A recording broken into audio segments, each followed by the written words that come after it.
Ok, comme promis les gars, voici la vidéo que je vais faire sur la table d'échiquier, sur les différents déplacements des pièces, c'est-à-dire les règles basiques ou la base 1 à connaître. Je vous présente d'abord l'échiquier nu, tout nu, la table d'échiquier qui a 64 cases. Bon, ça possède 64 cases, 8 rangées et 8 colonnes. Les 8 rangées en question, vous allez voir, on a marqué 1, 2, 3, 4, 5 jusqu'à 8. Normalement, ma caméra dérange un peu, vous ne pouvez pas voir 8.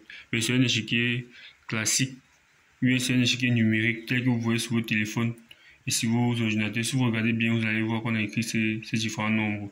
Et 8 colonnes, là on est A jusqu'à H, que vous pouvez voir. Bon, jusqu'à là, vous pouvez voir sur votre téléphone aussi. Bon, ça c'est les premières choses à connaître. Et vous allez voir que chaque case porte un nom. Peut-être que la première case ici, on appelle ça A1, colonne A rangée 1. Deuxième case A2, colonne A rangée 2. Troisième colonne B1, colonne A rangée 1 toujours. Idem pour les 64 cases. C'est pour ça que généralement vous allez voir du cavalier A1, tout E1, et tout comme ça. C'est comme ça qu'on note les coups en fonction du nom de chaque case. Bon, c'est un travail qu'on fait au fur et à mesure. Ce n'est pas obligatoirement instinctif. Bon, au fur et à mesure, vous allez connaître, ne vous inquiétez pas. On va d'abord commencer les bases en expliquant la base du jeu qui est le roi. Le roi est la pièce la plus importante de l'échiquier. Bon, je vais prendre le roi, non, il met au centre de l'échiquier. Le roi est la pièce la plus importante de l'échiquier. Il se représente comme vous le voyez en partie normale. Et le roi peut se déplacer de 8 cases, c'est-à-dire les 8 cases qui lui entourent. Ces 8 cases ici. C'est-à-dire le roi parle d'un seul déplacement dans tous les 8 cases. Ça veut dire après chaque premier déplacement, le roi a encore 8 possibilités là où il peut aller, c'est-à-dire 1, 2, 3, 4, 5, 6, 7 et 8.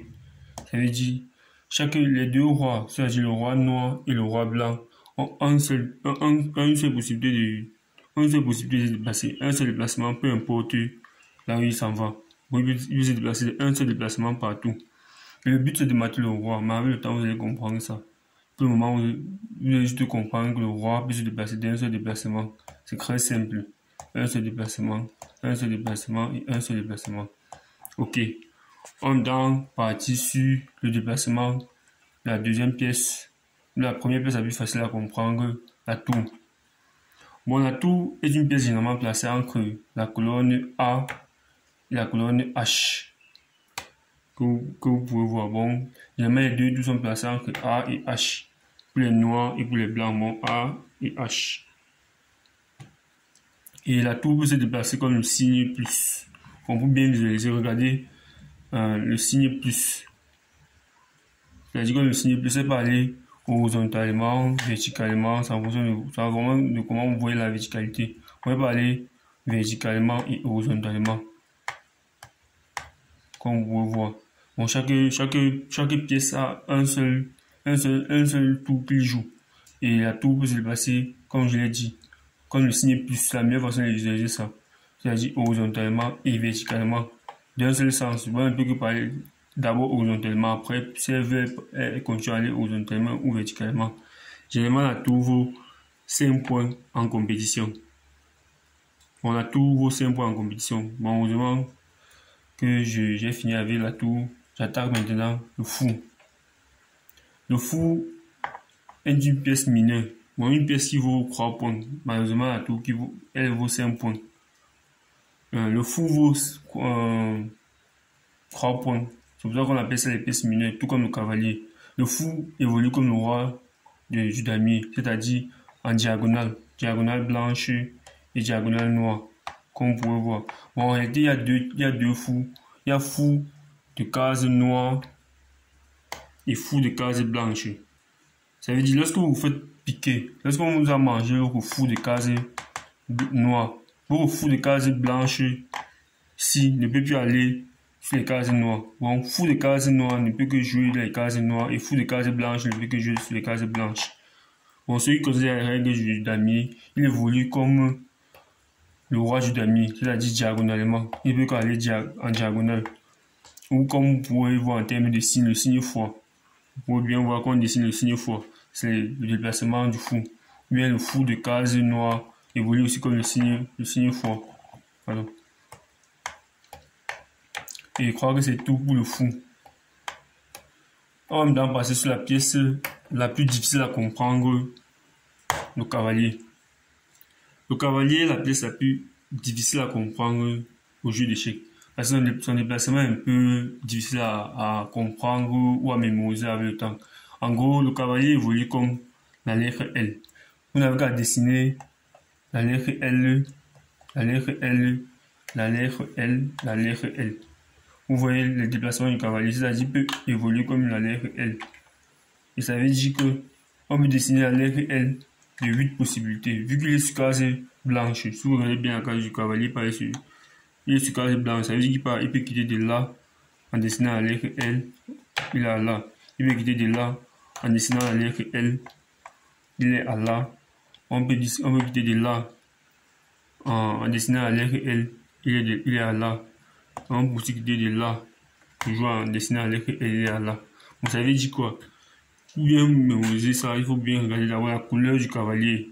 C'est-à-dire que s'il est sur case blanche, son prochain déplacement ne peut qu'être sur case noire. On a la lettre L. On n'a pas dit les longs L, non, la lettre L la plus proche. C'est la meilleure façon d'expliquer ça. Si je ne me trompe pas. Il y a quand même mettre quelque chose dans le groupe pour que vous essayez bien de comprendre le déplacement du cavalier. Je crois que c'est tout pour le cavalier. Le cavalier évolue comme la lettre L. Il se déplace comme la lettre L. Et il a 8 possibilités lorsqu'il est au centre. Et lorsqu'il est au point, on voit que ses déplacements sont un peu limités. Vous pouvez aller ici, ici. Vous voyez qu'il n'a que deux possibilités. Vu qu'il est sur case noire, il n'a que 2 possibilités. Aller sur la case blanche ici et sur la case blanche ici. Ok, je crois que c'est tout pour le cavalier. Et je crois que c'est tout pour les pièces essentielles de l'échiquier. Ok, on fait un petit résumé. Le roi peut aller sur toutes les cases de l'échiquier, mais de un seul déplacement. 1, 2, 3. Bon, chaque fois, il y a 8 possibilités. La tour, elle, évolue comme le signe plus, c'est-à-dire en vertical et en horizontal. Le fou, quant à lui, évolue comme le roi du damier, c'est-à-dire dans les diagonales. Et chaque fou a sa couleur. Fou de case blanche évolue sur les diagonales blanches. Et fou de case noire évolue sur les diagonales noires. Par le principe. Et le cavalier, quant à elle, évolue comme la lettre L. Ok, je crois que c'est tout. On va continuer avec les pions.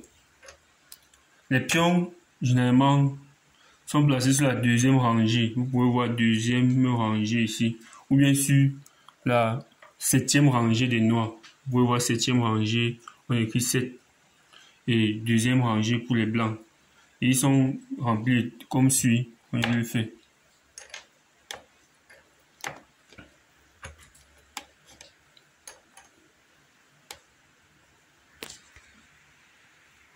Ok, comme vous avez dit, voici comment on place les pions sur l'échiquier. C'est-à-dire deuxième rangée des blancs et 7e rangée des noirs.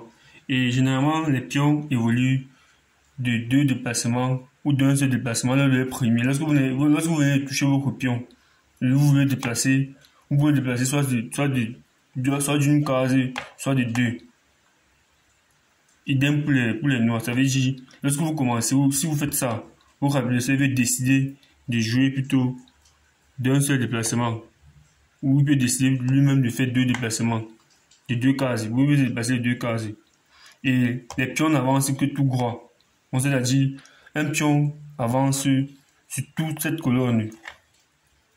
Vous voyez un peu ce que je veux dire. Et la façon que les pions mangent, c'est en diagonale. C'est-à-dire que lorsque les pions sont comme ça, ils peuvent manger soit en diagonale, c'est la seule possibilité. S'ils ne mangent pas en diagonale, soit ils mangent, s'ils ne veulent pas manger, ils laissent. Car la bouffe ici n'est pas obligatoire. Ce n'est pas comme au damier, on ne mange pas obligatoirement. Ça veut dire que Lorsque les blancs jouent 2 déplacements, les noirs aussi jouent 2 déplacements, les blancs ont la possibilité de manger, mais ils veulent plutôt jouer ça. Ça veut dire que c'est tout des noirs de jouer. Les noirs peuvent jouer ça. Ça veut dire que les blancs ont la possibilité aussi de manger le pion aussi, ou bien de jouer ce qu'ils veulent. Bon, la bouffe n'est pas obligatoire.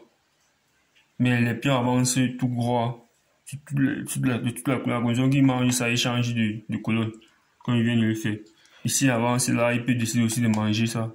Ici, l'avance tout gros, si le jeu continue. Lorsque un pion quitte de sa rangée à la rangée, si, bon, à la 8e rangée adverse ou à la première rangée adverse, il y a ce qu'on appelle une promotion. C'est-à-dire, la valeur du pion, si, quand vous avez son déplacement, il peut changer de valeur. Il peut devenir soit une tour, soit une dame, ou soit un fou, ou soit un cavalier. J'espère que vous avez compris le principe.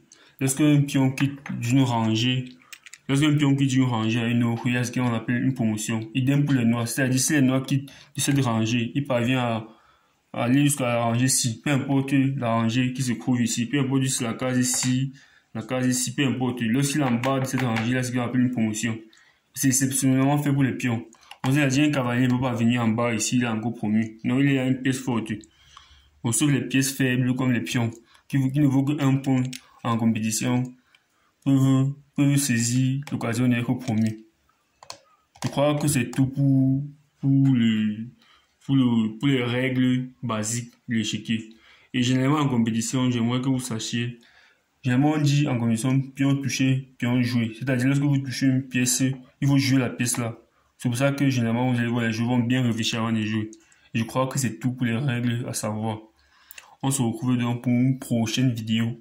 Pour ceux qui n'ont pas bien compris, s'il y a quelque chose à améliorer, au cas où je vais faire des vidéos peut-être pour les thèmes basiques, c'est pas à l'avenir. Mais je vous conseille quand même de vous abonner à cette chaîne YouTube qui va propulser certaines vidéos sur le jeu. Ok, je vous laisse à la prochaine vidéo les gars. Merci.